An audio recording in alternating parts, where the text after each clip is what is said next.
Hello and welcome you all to Shri Shri Krishna institute.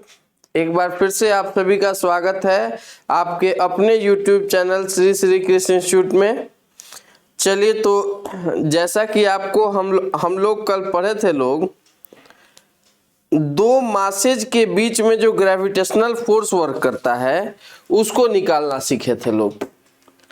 आज हम लोग बात करेंगे वेरिएशन इन जी। कल के क्लास में हम लोग small g acceleration due to gravity के बारे में भी बात किए थे, और आज आप हेडिंग के रूप में यहाँ भी देख भी रहे हैं कि वेरिएशन इन जी माने किस किस फैक्टर पे स्मॉल जी का मान निर्भर करता है, इस पर बात करना है। और आपको याद होगा पिछले क्लास में हम लोग क्या पढ़े थे, हम लोग दो मासेज के बीच में लगने वाला फोर्स निकालना पढ़े थे, और हमने कहा था कि आज पहले उन सारे चीजों से रिलेटेड कुछ सवाल बनाएंगे, फिर आगे बढ़ेंगे। तो चलिए कॉपी कलम निकाल दीजिए, सवाल बनाना शुरू कर दीजिए। और इससे पहले आइए स्वामी विवेकानंद जी के द्वारा कथित एक बड़ा बेहतरीन कोट के साथ सेशन को शुरुआत किया जाए। जितना बड़ा संघर्ष होगा जीत उतनी ही शानदार होगी। जितना बड़ा संघर्ष होगा यानी आप जितना अधिक परिश्रम कीजिएगा, जितना अधिक हार्ड लेबर करिएगा, रिजल्ट आपका उतना ही शानदार होगा। अपने सब्जेक्ट के पॉइंट ऑफ व्यू से अगर बात किया जाए तो आप अगर हम लोग अपने फिजिक्स की बात करें तो आप जितना अधिक प्रैक्टिस करेंगे या कोई भी सब्जेक्ट जितना अधिक प्रैक्टिस करेंगे, जितना अधिक थ्योरी पर काम करेंगे, जितने कंसेप्ट पर ध्यान देंगे, ओवरऑल जितना अधिक मेहनत करेंगे, रिजल्ट उतना ही बढ़िया होगा।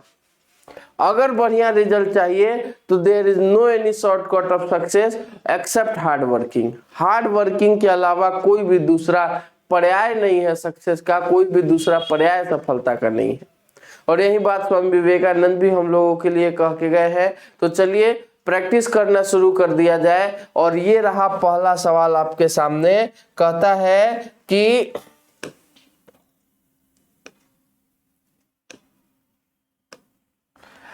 Value of universal constant of gravitation depend, सार्वत्रिक गुरुत्वीय नियतांक का मान किस पर निर्भर करता है। तो अभी थोड़ा बताया गया कि वैल्यू ऑफ ग्रेविटेशनल कांस्टेंट यानी कैपिटल जी को हम लोग यूनिवर्सल कांस्टेंट ऑफ ग्रेविटेशन कहते हैं, और इसका वैल्यू यूनिवर्स में हर जगह बराबर होता है, और इसलिए यह किसी भी चीज पर निर्भर नहीं करेगा। None of the above will be correct answer.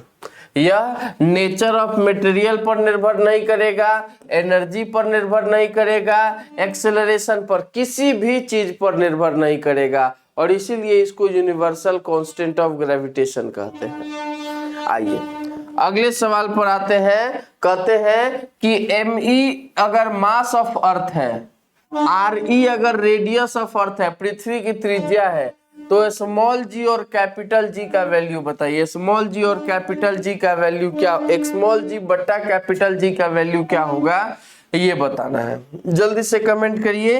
इस सवाल के लिए पूरा 20 सेकेंड का समय है आपके पास, and your time starts now. बताओ क्या होगा, एम बट्टा बी होगा। चलिए ठीक है।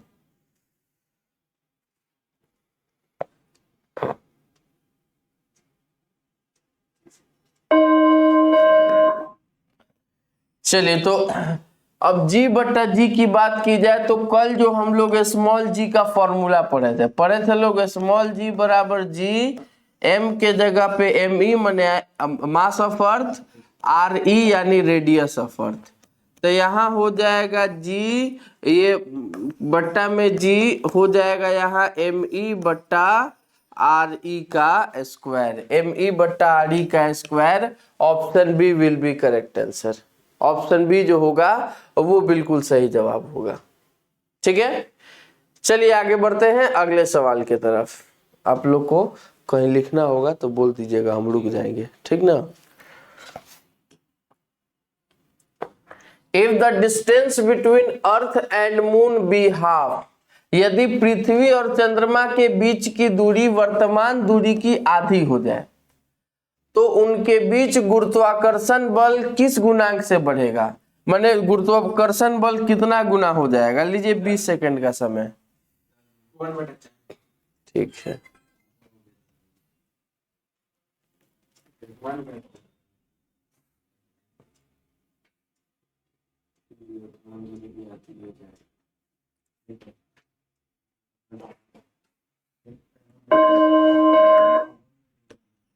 आइए देखा जाए, if distance between earth and moon be half, अब फोर्स और डिस्टेंस के बीच का रिलेशन आपको पता है कि F is inversely proportional to r square होता है, इसे हम लोग इनवर्स स्क्वायर रूल कहते हैं, ठीक ना। कहता है कि अगर डिस्टेंस आधा हो गया, आर जो है वो कितना हो गया, हाफ हो गया, तो कल के क्लास में पढ़े थे कि डिस्टेंस अगर घटेगा तो फोर्स बढ़ेगा। डिस्टेंस आधा था, आधा का स्क्वायर 1/4, ये 4 उधर जाएगा तो हो जाएगा 4f, यानी कितना हो जाएगा, 4 टाइम्स हो जाएगा, है ना। यानी option B will be correct answer, है समझ में। चलिए आगे बढ़ते हैं अगले सवाल के तरफ। ये रहा अगला सवाल आपके सामने, which of the following is not universal constant, इनमें से कौन जो है यूनिवर्सल कांस्टेंट नहीं है। 20 सेकंड का समय। गुरुत्वीय त्वरण, चलिए बढ़िया है।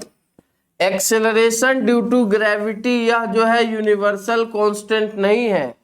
इसके बारे में ही तो आज पढ़ना है कि यह किस किस फैक्टर पर डिपेंड करता है, कैसे कैसे यह चेंज करता है, ठीक है। अगला सवाल, एसआई यूनिट ऑफ जी, कल डायरेक्ट लिखवाए थे और कहे भी थे कि ऐसा ये क्वेश्चन आपके एग्जाम में पूछता है। तो एसआई यूनिट ऑफ जी क्या होता है, तो हमने बताया था न्यूटन मीटर स्क्वायर पर kilogram square, option A will be correct answer, ठीक है। वैल्यू ऑफ जी, सिंपल बात है 6.67 एग्जैक्ट वैल्यू ये है। और इससे एक और बात पूछता है कि जी का मान किसने कैलकुलेट किया था, बताइए जी का मान किसने कैलकुलेट किया था। बहुत सुंदर, हेनरी कैवेंडिश, ठीक है। बहुत लोग न्यूटन पर टिक कर देते हैं, लेकिन न्यूटन नहीं होगा, हेनरी कैवेंडिश होगा। Calculate the gravitational force of attraction between two spherical bodies each of mass 1000 kilogram. दो मासेज है, दोनों का मास दिया हुआ है 1000 किलोग्राम, यहाँ भी दे दिया है 1000 किलोग्राम। दोनों के बीच का डिस्टेंस कितना है, तो दोनों के बीच का डिस्टेंस है 10 मीटर। दोनों के बीच का डिस्टेंस है 10 मीटर, तो आपको बताना है दोनों के बीच का फोर्स कितना होगा। चलिए जल्दी से बताइए।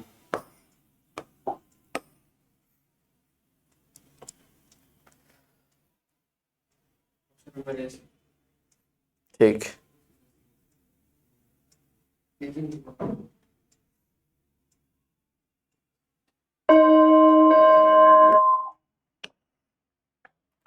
फोर्स निकालना है तो फोर्स का फॉर्मूला पता है, G m1m2/r²।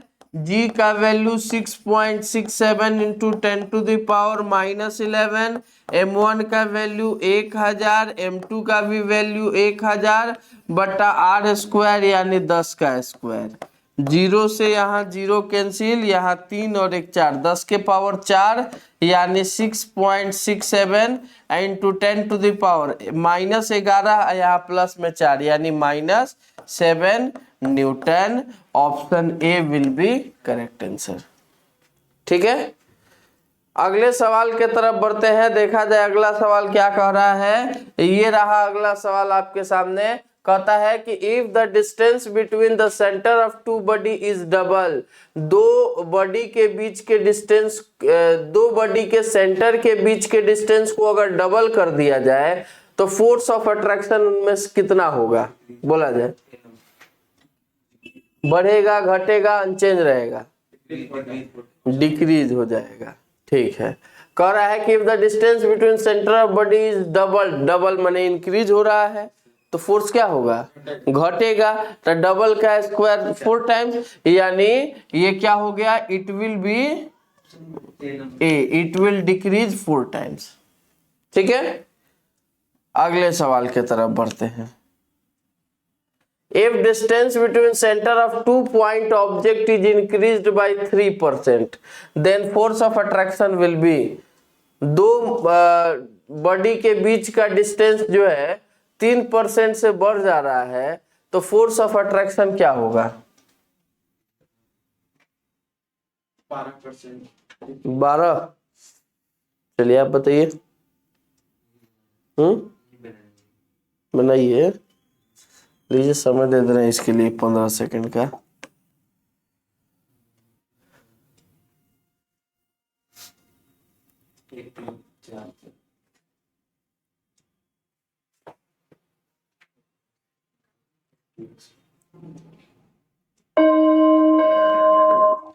ज्यादा दिमाग लगाने का जरूरत ही नहीं है, जितना परसेंट दे रहा है उसका डबल कर दीजिए, यानी 6%। ठीक है, ये एक फॉर्मूला आपको क्लास में बताए होंगे जब सर्कुलर मोशन पढ़ा रहे थे तब, कि अगर ए जो है बी स्क्वायर के इनवर्सली प्रोपोर्शनल है या ए जो है बी स्क्वायर के इनवर्सली प्रोपोर्शनल है, ठीक ना, तो परसेंटेज इंक्रीमेंट इन ए अगर निकालना होगा, परसेंटेज इंक्रीमेंट इन ए अगर निकालना है तो क्या करेंगे? 2x plus x square by 100।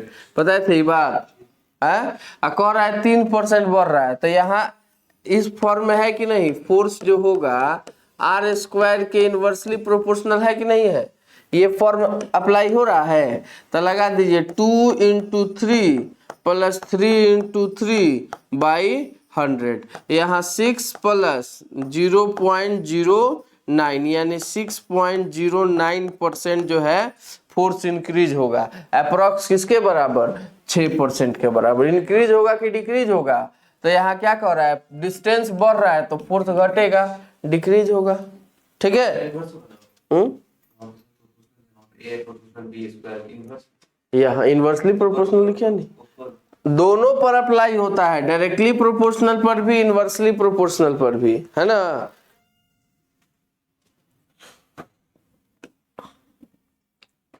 How the force of attraction will change if glass plate introduced between them? दो बॉडी के बीच में ग्लास प्लेट लगा दिया गया, तो इसके बीच में लगने वाला फोर्स किस तरह से प्रभावित होगा?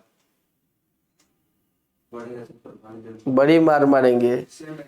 सेम रहेगा। काहे सेम रहेगा? तो फोर्स खाली की दो चीजों पर निर्भर करता है, प्रोडक्ट ऑफ मास पर और डिस्टेंस के स्क्वायर पर। कहीं भी मीडियम पर डिपेंड करता हुआ बताया गया है, यानी क्या होगा? नो चेंज, अनचेंज रहेगा। ठीक है, if earth attract an apple with a force 10 newton, यदि पृथ्वी किसी सेब को 10 न्यूटन के फोर्स से खींच रहा है, then what force the apple will attract the earth? Apple जो है पृथ्वी पर कितना फोर्स लगाएगा? पृथ्वी सेब को 10 न्यूटन से खींच रहा है, तो सेब पृथ्वी को कितना न्यूटन से खींचेगा? 10 न्यूटन। काहे जी? काहे बताओ? पृथ्वी अगर सेब को 10 न्यूटन से खींच रहा है तो सेब पृथ्वी को कितना न्यूटन से खींचेगा? बहुत सुंदर। कल पॉइंट वाइज करके बताए थे। अब बताए थे कि ग्रेविटेशनल फोर्स एक एक्शन रिएक्शन फोर्स है, एक्शन रिएक्शन बराबर होता है। तब ये पृथ्वी सेव को जितना फोर्स से खींचेगा, सेव भी पृथ्वी को उतना फोर्स से खींचेगा, यानी 10 न्यूटन जो होगा वो करेक्ट आंसर होगा। ठीक है, आगे बढ़ते हैं। 4 particles each of mass m are placed on the 4 corner of a square of side L metre. कह रहा है कि 4 पार्टिकल है जिसका मास m है, ये स्क्वायर के चारों साइड पर रखा गया है। सबका साइड कितना है? L मीटर है। Calculate the gravitational force on the 5th particle, 5वां पार्टिकल जो यहाँ रखा गया है उस पर फोर्स कितना वर्क करेगा? चलिए, इसके लिए आपको पूरा हम दे दे रहे हैं 25 सेकंड का, 30 सेकंड का समय बनाइए लो। देखते हैं कौन पहले बनाता है। खाली देख रहा है तू, एको क्वेश्चन का जवाब नहीं दिया। वह सब लॉलीपॉप क्वेश्चन बता रहा था। अच्छा, हिंदी में नहीं समझा रहे हैं। स्क्वायर के चारों कॉर्नर पर मास रखा गया है, बीचवा में जो मास है उस पर पूछ रहा है कि फोर्स कितना वर्क करेगा। लगाओ दिमाग लगाओ।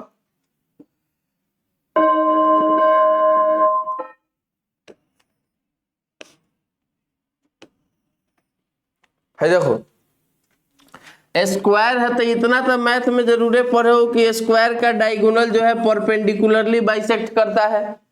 ये सब जो होगा उस डिस्टेंस इसका बराबर होगा। अगर x मान रहे हैं तो सब x होगा, है ना। अच्छा, यहाँ m और डिस्टेंस x, तो मान लीजिए फोर्स वर्क कर रहेगा F।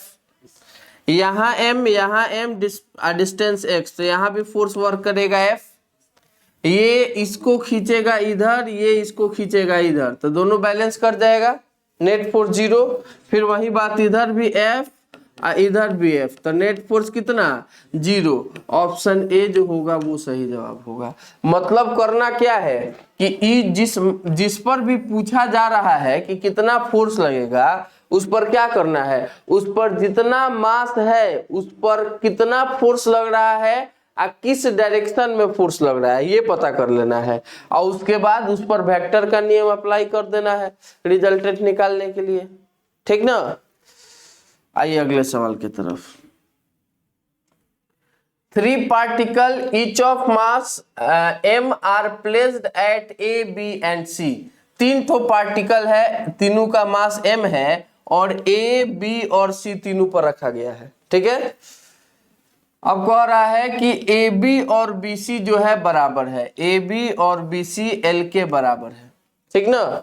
और क्या कह रहा है कि calculate the gravitational force on the fourth particle, है ना। यहाँ पर जो फोर्थ पार्टिकल m है, इस पर जो है fourth particle of mass m placed at D पर रखा गया है at a distance l metre on the perpendicular bisector of the line. माने लाइन जो है इस लाइन का परपेंडिकुलर बाइसेक्टर है। इस m पर जो है क्या निकालना है, नेट फोर्स निकालना है। चलिए इसके लिए पूरा 40 सेकेंड 45 सेकेंड का समय लीजिए।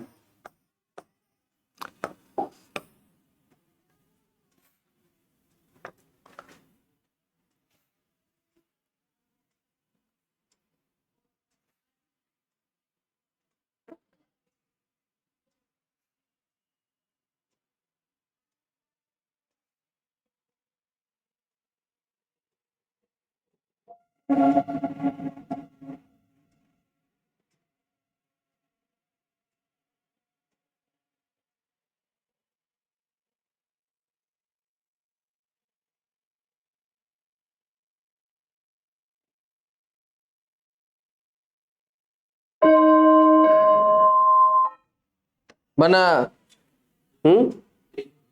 ए अंदाजिफिकेशन की बनाए हो, cos 45 से निकाले हो। अच्छा चलो देखा जाए। देखिए सबसे पहले इस पर जो है ये निकालना पड़ेगा। ये m इस m को इधर खींच रहा है, ये m इस m को इधर खींच रहा है। ये दोनों f f होगा, बराबर होगा। क्या है बराबर होगा कि ये दोनों मास m है और डिस्टेंस बराबर है ना, है ये l और ये l, तो ये कितना होगा under root l square plus l square, है ना। यानी कितना हो जाएगा √2l हो जाएगा, है ना। उसी तरह से ये भी हो जाएगा कितना √2l। तो दोनों फोर्स बराबर होगा। इसको मान लीजिए F1 कह दे रहा है, इसको F2 कह दे रहा है, तो क्लियरली F1 बराबर होगा F2 के।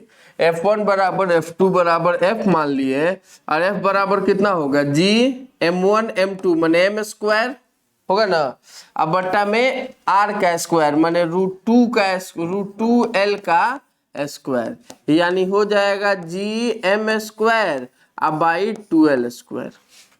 ठीक है, दिक्कत है जी, बढ़े आगे। कैसे मान लिए?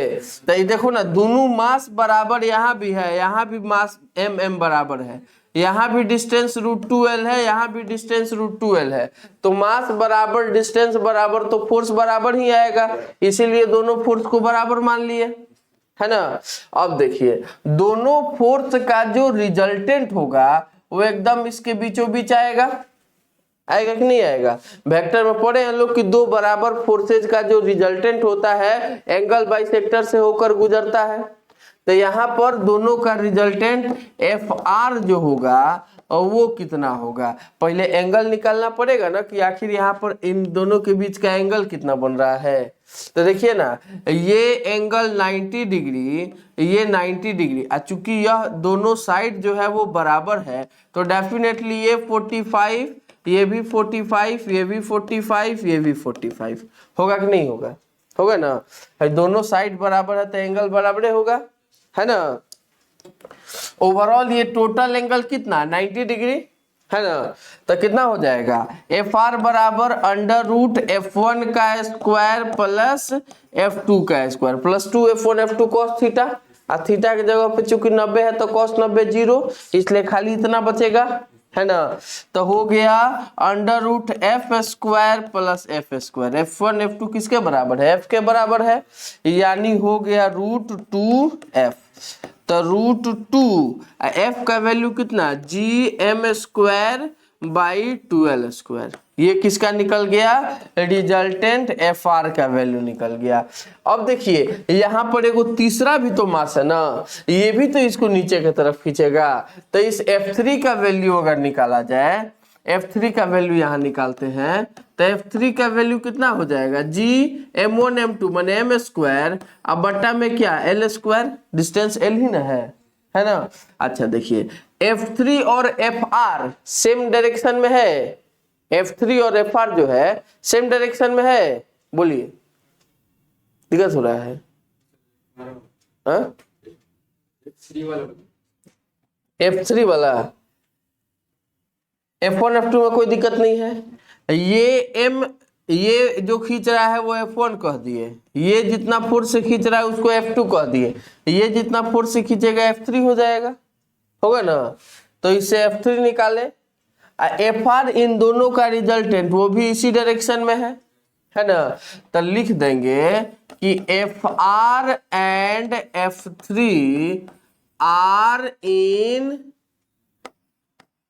सेम डायरेक्शन, दोनों जो है वो सेम डायरेक्शन में। तो सेम डायरेक्शन में है तो फोर्स कैसे निकालेंगे, दोनों को जोड़ देंगे, दो वेक्टर सेम डायरेक्शन में होते हैं तो दोनों का रिजल्टेंट निकालने के लिए दोनों को जोड़ दिया जाता है।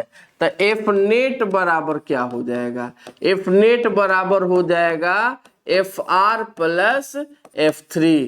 तो FR का वैल्यू कितना, √2GM square by 2L square, ठीक है। अब प्लस F3 हो जाएगा GM स्क्वायर बट्टा में L स्क्वायर, यहाँ से GM स्क्वायर L बट्टा में L स्क्वायर कॉमन निकाल लीजिए, तो यहाँ हो गया √2/2 अब प्लस 1, ठीक है, √2/2 प्लस 1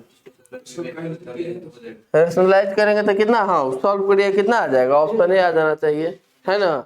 चलिए ठीक है, समझ में, नोट करना है कर लीजिएगा। चलिए आगे बढ़ते हैं, करा है, सेम सवाल आ गया है, सेम सवाल है, यहां तक में कोई दिक्कत, आगे कंसेप्ट में बढ़ते हैं। चलिए कल पढ़े थे हम लोग एक्सेलरेशन ड्यू टू ग्रेविटी के बारे में, कि फॉर्मूला आया था हम लोगों के पास G बराबर GM/r²।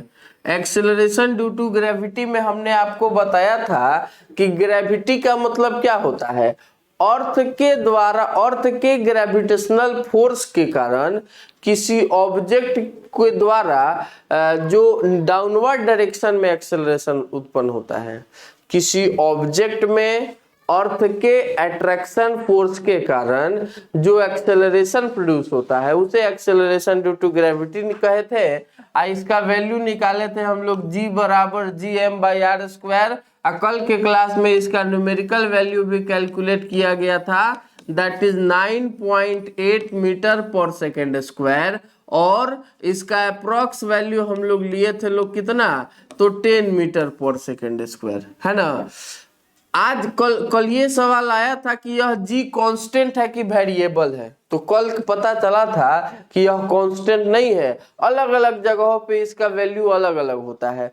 तो आज के क्लास में इसी बात पर चर्चा करना है कि अलग अलग जगहों पर इसका वैल्यू अगर अलग अलग है तो यह किन किन चीजों पर निर्भर करता है, किन किन चीजों पर ये निर्भर करता है। यानी आज जैसा कि लेक्चर के शुरुआत में ही हम लोग कहे थे कि आज हम लोगों को बात करना है factor affecting the value of G, यानी जी को प्रभावित करने वाले कारक कौन कौन से हैं, इस पर बात करना है। ठीक है, आइए देखिए सबसे पहला कारक कौन सा है। सबसे पहला कारक है हम लोगों का इंक्रीमेंट इन हाइट, और सरफेस से ऊंचाई पर जाने पर, ठीक ना। तो देखिए ये हो गया हम लोगों के पास अर्थ सरफेस। कल ये ऑब्जेक्ट कहाँ था, अर्थ सरफेस पर था, ठीक ना। आज कितना है, अर्थ से h हाइट ऊपर है, अर्थ सरफेस से h हाइट ऊपर है। तो अब टोटल डिस्टेंस कितना हो गया, टोटल डिस्टेंस को यहाँ पर r कह रहा है मान लीजिए, यानी r बराबर क्या हो जाएगा, कैपिटल R प्लस h हो जाएगा, ठीक है। अब तो देखिए क्या होगा, जब सरफेस पर था फॉर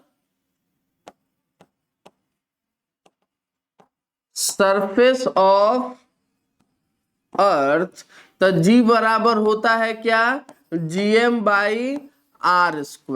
लेकिन h हाइट ऊपर चला गया तो g डैश हो गया, g डैश बराबर क्या हो जाएगा, GM/r प्लस h का होल स्क्वायर, ठीक है। अब आप जरा हमको बताइएगा कि आप बताइए कि 1/2 बड़ा है कि 1/4 बड़ा है, 1/2 बड़ा है, यानी डिनोमिनेटर माने बट्टा के नीचे वाला अगर बढ़ रहा है तो पूरा वैल्यू जो है वो घटेगा, है ना। यहाँ पर क्या हो रहा है, बट्टा के नीचे वाला बढ़ रहा है यानी पूरा वैल्यू घटेगा, यानी अर्थ सरफेस से हाइट पर जाने पर एक्सेलरेशन ड्यू टू ग्रेविटी जो है वो घटता है। एक्सेलरेशन ड्यू टू ग्रेविटी क्या होता है, घटता है। यानी लिखेंगे कि on moving away from center of earth, the value of G decreases. On moving away from center of earth, the value of G decreases. Centre of earth से ऊपर जाने पर जी का वैल्यू क्या होता है, डिक्रीज होता है, ठीक है। अब देखिए यहां से एक और बात, जी बराबर है ना GM/r², ये r² उधर जाएगा तो क्या हो जाएगा, GR² बराबर हो जाएगा GM, है ना। आई GM के जगह पे GR² लिख सकते हैं, है ना। तो यहाँ देखिए G डैश बराबर हो जाएगा GM के जगह पे लिख दिए क्या, GR², अब बट्टा में r प्लस h का होल स्क्वायर, बट्टा में हो गया r प्लस h का होल स्क्वायर। ऊपर नीचे r से डिवाइड कर दे रहे हैं, ऊपर नीचे r से डिवाइड कर दे रहे हैं, तो क्या हो जाएगा, g डैश बराबर हो जाएगा g r² डिवाइड करेंगे तो r² से r² कट जाएगा, और नीचे भी r² जाएगा तो हो जाएगा 1 प्लस h/r का होल स्क्वायर। g डैश बराबर हो जाएगा क्या, जी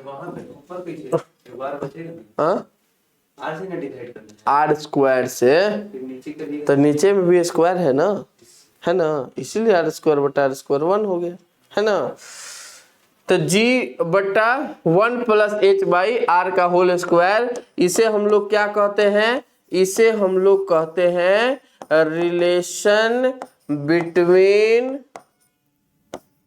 g एंड जी डैश। इसे क्या कहते हैं, जी और जी डैश में रिलेशन, जी और जी डैश में संबंध कोई दिक्कत नहीं है। ये था पहला फैक्टर जहां पता चला कि अर्थ सरफेस से हाइट पर जाने पर एक्सेलरेशन ड्यू टू ग्रेविटी का मान जो है वो घटता है। अर्थ सरफेस से हाइट पर जाने पर एक्सेलरेशन ड्यू टू ग्रेविटी का मान क्या होता है, घटता है, ठीक ना। और इसका एक फॉर्मूला ये रहा, जी डैश बराबर G M by r plus h का होल स्क्वायर और जी डैश बराबर जी बटा 1 प्लस एच बाई आर का होल स्क्वायर। कोई दिक्कत नहीं है। ये हो गया पहला फैक्टर, ठीक है। दूसरे फैक्टर के तरफ बात करते हैं। यहां तक में कोई दिक्कत है तो बोलिए, बढ़े आगे। दूसरा फैक्टर क्या है, तो दूसरा फैक्टर है हम लोगों के पास विथ डेप्थ, गहराई के कारण। माने गहराई में जाने पर क्या होता है इसको समझा जाए। माने पहले फैक्टर माने जब जी का वैल्यू निकाल रहे थे तब कहाँ था, और सरफेस पर था। दूसरा जो अभी थोड़ा देर पहले पढ़े हैं उसमें कहा था एच हाइट ऊपर था। अब कहाँ चला गया, डी डेप्थ नीचे चला गया, डी डेप्थ नीचे चला गया। तो ये रेडियस कितना हो गया, r minus d. R minus d को आप क्या लिख सकते हैं, स्मॉल आर लिख ले रहे हैं, ठीक ना। तो अब देखिए, कहिएगा सर बड़ा आसान है। जिस तरह से जब सरफेस से ऊपर जा रहा था तो आप लिखे थे जी डैश बराबर जी एम बट्टा आर प्लस एच का होल स्क्वायर। यहां आप लिख दीजिएगा आर माइनस डी का होल स्क्वायर। अब कहेंगे कि सर जी का वैल्यू बढ़ रहा है कि घट रहा है, तो आप कहिएगा क्या कि सर डिनोमिनेटर घट रहा है, माने बट्टा के नीचे वाला घट रहा है, माने जी का वैल्यू बढ़ेगा, यही ना कहिएगा। लेकिन नहीं, है ना। क्या होगा, अर्थ सरफेस से ऊपर जाने पर तो घटता है, ये देख लिए, और नीचे आने पर भी घटता है। अब कहिएगा नीचे आने पर कैसे घटेगा, तो देखिए समझा जाए जैसे बात क्या हो रहा है। जब ऑब्जेक्ट यहां अर्थ सरफेस पर है तो पूरा का पूरा अर्थ जो है इसके नीचे है, यानी पूरा का पूरा अर्थ जो है इसको नीचे के तरफ खींचेगा, है ना। जब ये ऑब्जेक्ट उठ के चला गया यहां पर तो पूरा का पूरा ऑब्जेक्ट जो है, इस पूरा का पूरा अर्थ जो है इस बार भी और ऑब्जेक्ट के नीचे है, यानी पूरा का पूरा अर्थ इस बार भी ऑब्जेक्ट को नीचे के तरफ खींचेगा। लेकिन जब ऑब्जेक्ट डी डेप्थ यहां पर चला गया, आप बताइए कि क्या पूरा का पूरा अर्थ इस बार भी ऑब्जेक्ट के नीचे है क्या, नहीं। इस बार ऑब्जेक्ट के नीचे अर्थ का इतना ही हिस्सा है ना। यह क्या है, यह है एपियरेंट अर्थ। यह क्या है, एपियरेंट अर्थ। इसका मास कितना हमने मान लिया, एम डैश मान लिया, है ना। तो अब जी डैश बराबर जी एम बटा आर माइनस डी का स्क्वायर नहीं, जी एम डैश बटा आर माइनस डी का होल स्क्वायर, है ना। ये क्लियर बात है, क्लियरली एम डैश जो है वो एम से छोटा है। जाहिर सी बात है कि अर्थ का एम डैश जो होगा और हमारे शरीर के किसी पार्ट का मास जो होगा पूरे शरीर से कम ही ना होगा, है ना। तो इसका मास जो है पूरे अर्थ के मास से छोटा है, ठीक ना। इसलिए हम लोग कहेंगे कि यह जो है ये क्या होगा, हमने कहा कि ये जो है ये अप्लाई यहाँ पर जो है पूरा का पूरा अर्थ इस पर ग्रेविटेशनल फोर्स नहीं लगा रहा है, सिर्फ इतना ही लगा रहा है। एम डैश को क्या कह दिए, M dash is apparent mass of earth. M dash is what, it is apparent mass of earth, यानी पृथ्वी का प्रभावी द्रव्यमान, पृथ्वी का प्रभावी द्रव्यमान, ठीक ना। तो इससे चूंकि एम डैश जो छोटा है इसलिए जी डैश भी क्या होगा, जी से छोटा होगा। यानी डेप्थ में भी जाने पर जी का मान क्या होता है, घटता है। डेप्थ में भी जाने पर जी का मान क्या होता है, घटता है। यानी on moving towards the center, on moving towards the center, the value of acceleration due to gravity यानी जिसे हम लोग जी कह रहे हैं, ये क्या होगा, विल डिक्रीजेज, यानी ये क्या होगा, घटेगा। सेंटर के तरफ जाने पर अर्थात गहराई में जाने पर जी का मान क्या होता है, घटता है। ठीक ना। अच्छा, अब सिंपल सा बात है बाबू कि जो डेंसिटी पूरे अर्थ का होगा वही डेंसिटी नहीं छोटका अर्थ का भी होगा। पूरे अर्थ का जो डेंसिटी होगा अर्थ के किसी पार्ट का भी डेंसिटी उतना ही होगा। यानी अगर अर्थ का डेंसिटी रो है तो इस छोटे वाले अर्थ का भी डेंसिटी रो होगा, है ना। तो आइए, इस आप पढ़े हुए हैं कि होता क्या है, डेंसिटी बराबर क्या होता है, मास बाय वॉल्यूम होता है। यानी मास बराबर क्या होगा, डेंसिटी इंटू वॉल्यूम होगा ना। तो यहां देखेंगे जी डैश बराबर जी M dash, G M dash के जगह पे क्या लिख सकते हैं, रो इंटू वॉल्यूम ऑफ छोटका अर्थ, है ना। छोटका अर्थ का वॉल्यूम कितना, 4/3 पाई आर क्यूब, अब बट्टा में कितना, आर माइनस डी, तो आर माइनस डी को स्मॉल आर लिख सकते हैं, तो आर माइनस डी के जगह पे स्मॉल आर लिख दिया गया। ठीक ना।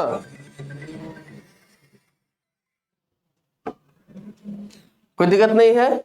अब देखिए यहां से ये क्यूब कैंसिल हो गया। अब आपके पास फॉर्मूला क्या बच गया, जी डैश बराबर जी रो 4/3 पाई आर, जी डैश बराबर जी रो 4/3 पाई आर। ठीक ना।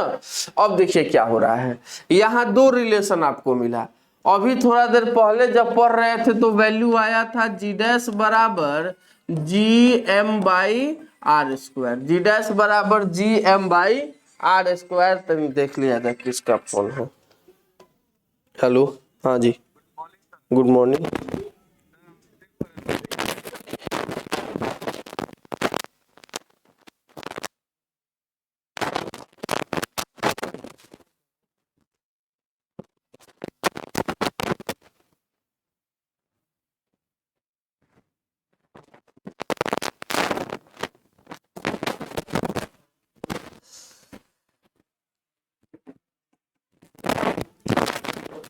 हाँ, तो कहाँ थे।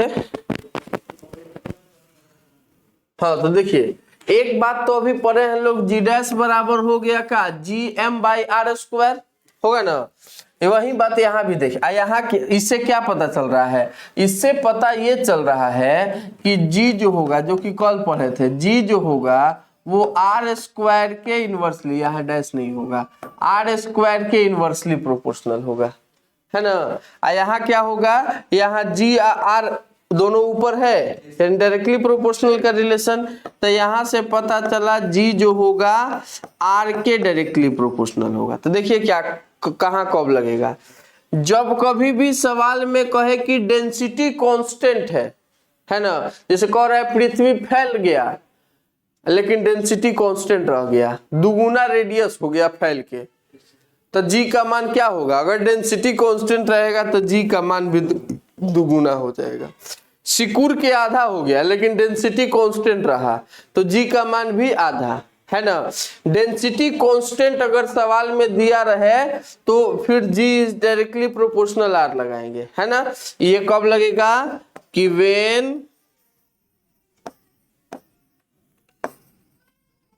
कांस्टेंट डेंसिटी इज गिवन, अगर कांस्टेंट डेंसिटी दिया हो तब, कांस्टेंट डेंसिटी नहीं दिया हो तब g is inversely proportional to r. जैसे पृथ्वी फैल गया तो फैलेगा तो डेंसिटी घटेगा ना जी, भले सवाल में कह रहा है वहां किस कांस्टेंट रहा, कांस्टेंट रहा तब ये, ऐसे डेंसिटी के बारे में कुछ नहीं कह रहा है। तो सिंपल बात है कि फैलेगा तो डेंसिटी चेंज होगा, घटेगा, तो यहाँ पर ये लगाएंगे, रेडियस डबल होगा तो जी का मान घटेगा, कितना घटेगा, तो 1/4 हो जाएगा। ठीक ना, कोई दिक्कत नहीं है, पढ़ा जाए आगे, नोट कर लीजिएगा इसको, बढ़े। तो देखिए दो गो बात पता चला है, एक बात पता चला जी डैश बराबर जी m डैश बट्टा r माइनस डी का होल स्क्वायर। ठीक है। और दूसरा बात पता चला g डैश बराबर जी रो 4/3 पाई r, यही ना पता चला जी। अच्छा, अभी थोड़ा देर पहले पता चला है कि जो डेंसिटी पूरे अर्थ का होगा, अर्थ के हिस्से का भी डेंसिटी वही होगा, है ना। यानी जी डैश बराबर क्या होगा, जी डेंसिटी ऑफ अर्थ, तो मास बाई वॉल्यूम, है ना। तो मास वॉल्यूम पूरे अर्थ का कितना 4/3 पाई आर क्यूब। यहाँ पर कितना हो जाएगा, जीरो के जगह पे ये हो गया, बाकी में 4/3 पाई स्मॉल आर के जगह पे लिख दिए क्या, आर माइनस डी लिख सकते हैं। सोच के बताइए, कोई दिक्कत है? कोई दिक्कत नहीं है, बढ़े आगे एकदम। चलिए, तो क्या हो जाएगा, 4/3 पाई से 4/3 पाई कैंसिल हो गया, तो जी डैश बराबर क्या हो गया, जी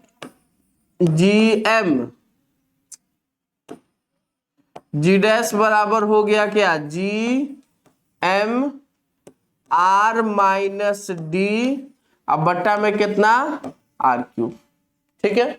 अच्छा, अभी थोड़ा देर पहले हम लोग जी डैश जीएम के जगह पे जी आर स्क्वायर लिखे थे, याद है कि फिर से बताएं, याद है? बढ़े आगे, तो जी आर स्क्वायर यहाँ हो गया आर माइनस डी, बट्टा में हो गया आर क्यूब। तो ये स्क्वायर से ये क्यूब कैंसिल हो जाएगा, होगा ना। तो हो गया जी डैश बराबर जी, यहाँ आर माइनस डी बट्टा में आर।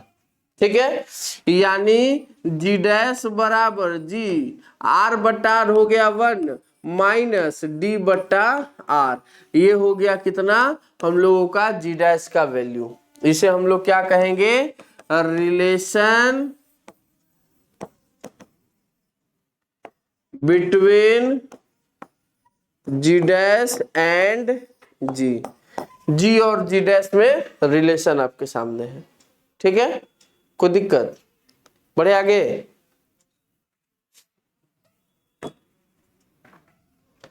इसके बाद कह रहा है शेप ऑफ अर्थ, यानी पृथ्वी के आकार पर भी जो है वो निर्भर करता है। क्या निर्भर करता है, तो एक्सेलरेशन ड्यू टू ग्रेविटी निर्भर करता है। ठीक है, कैसे निर्भर करता है इसको समझा जाए। तो देखिए, हम लोग अपने अर्थ के बारे में जानते हैं कि our earth is not completely spherical, हमारा पृथ्वी पूर्णतः स्फेरिकल नहीं है। It is flat from up and down, up ऊपर और नीचे से क्या है, ये फ्लैट है, चिपटा है ना। देखिए उदाहरण, इसको प्रत्यक्ष रूप से देखिए, ये हो गया अर्थ सरफेस हम लोगों का, ठीक ना। ऊपर और नीचे यहाँ का रेडियस देखिए 12,714 किलोमीटर इसका डायमीटर, ठीक ना। यहाँ का डायमीटर देखिए 12,756, तो इधर वाला डायमीटर ज्यादा है, इधर वाला कम है ना। यानी अगर ये सेंटर हो गया तो इसे हम लोग कहेंगे रेडियस अलोंग पोल, इसे हम लोग कहेंगे रेडियस अलोंग इक्वेटर। फिगर में भी दिखाई दे रहा है कि इक्वेटर के अलोंग रेडियस ज्यादा है और पोल के अलोंग कम है कि नहीं है।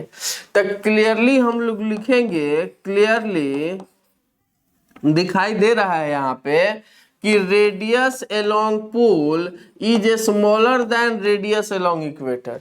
और जहां डिस्टेंस कम वहां फोर्स ज्यादा होगा, डिस्टेंस कम वहां फोर्स ज्यादा, जहां फोर्स ज्यादा वहां एक्सेलरेशन भी ज्यादा, जहां फोर्स ज्यादा वहां एक्सेलरेशन भी ज्यादा। यानी पोल पर एक्सेलरेशन का मान क्या होगा, ज्यादा होगा। किससे, इक्वेटर पर। पोल पर एक्सेलरेशन का मान क्या होगा, ज्यादा होगा। किससे, इक्वेटर के तुलना में। ठीक है, सवाल पूछता है कि पोल से इक्वेटर के तरफ जाने पर जी का मान बढ़ता है, घटता है, अनचेंज रहता है, इनमें से कोई नहीं, तो क्या जवाब होगा, घटता है। पोल से इक्वेटर के तरफ जाएंगे तो घटेगा, इक्वेटर से पोल के तरफ जाएंगे तो बढ़ेगा। कोई दिक्कत आया समझ में। तो इस तरह से शेप ऑफ अर्थ यानी पृथ्वी के आकार पर निर्भर करता है। ठीक है, बढ़े।